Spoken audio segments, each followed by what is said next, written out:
Экономика илимдеринин доктору Кубаныч Бегидинов кумтөр маселесин чечүүнүн бирден бир туура жолу канадалыктарды кенди башкаруудан четтетүү болгон деп эсептейт. Бул Кыргызстан менен Центера компаниясынын ортосунда болгон бардык талаштарды чечүүгө мүмкүндүк берет.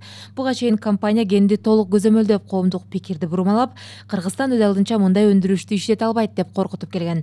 Бүгүн биз Кыргызстан алтын кенин иштетүүнү ийгиликтүү башкара аларына. Мындан тышкары учурдагы кырдаалда Кыргызстан үчүн дагы бир маанилүү жакшы жагы бар.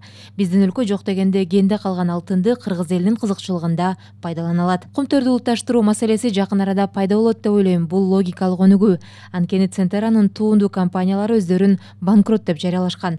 Мен ишенем, жакын арада кен улутташтырылышы мүмкүн. Бул жагдайдын баары Кыргызстан үчүн чоң сабак жана улуттук экономиканы көтөрүүчү небегейсиз таяныч деген экономист. Ошол эле учурда ал эгерде баары азыркыдай болуп кенде кадимкидей иштей берсе, анда жакынкы жылдары Кыргызстан өнүккөн өлкөлөрдүн катарына кириши мүмкүн. Мындан тышкары бул биздин кен байлыктарыбызды коррупционерлердин кызыкчылыгында эмес, карапайым элдин кызыкчылыгында кантип колдонуунун тажрыйбасы экенин белгилеген.